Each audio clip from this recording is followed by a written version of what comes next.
सुरेश दास, मात्र तुम्ही मुख्यमंत्र्यांकडे याची मागणी करणार का? कारण मुख्यमंत्री मंत्रिमंडळाचे प्रमुख असतात. देवेंद्र फडणवीसांकडे तुम्ही याची मागणी करणार का?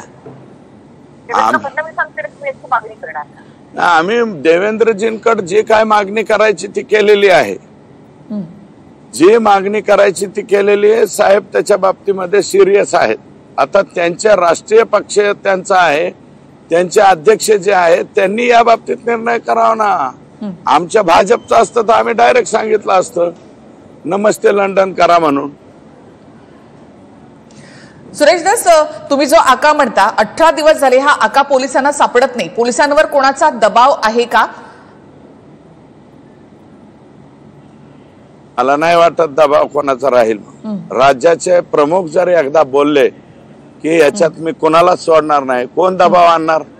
परंतु काय आहे की आमच्या बीडच्या पोलीस दलामध्ये यांना म्हणजे यांच्यासाठी काम करणारे काही लोक आहेत डायरेक्ट, जे यांनीच तिथं बसवलेले आहेत. आता नवीन एसपी आले, त्यांना अजून माहित नाही, तर आम्हाला माहिती आहे कोण बसवला. एलसीबीचा प्रमुख कोणी केला, यांनीच केला. जो पहिला संभाजीनगर म्हणून एरिया आहे त्यांचा परळीचा, तिथं PI म्हणून काम करत होते. तिथं अगोदर खूप चांगलं काम करणारे एक अधिकारी होते, त्यांना रात्रीत काढलं, लगेच यांना बसवलं. आणि ऍक्च्युअल बसलेला जो एलसीबीचा PI आहे तो कारभार चालवत नाही, त्याच्याऐवजी पाठीमागून कोणीतरी कारभार चालवतं. हे सगळं आम्हाला माहिती आहे. नवीन एसपींना आता मी फोन केला होता, ते काही गडबडीत असतील, करतील थोड्या वेळाने फोन. उद्याच्याला वेळ मागणार आहे, मी जाणार आहे. आणि ह्या सगळ्या गोष्टीमुळं सर्व पक्षीय मोर्चा सुद्धा लोकांनी आयोजित केलाय.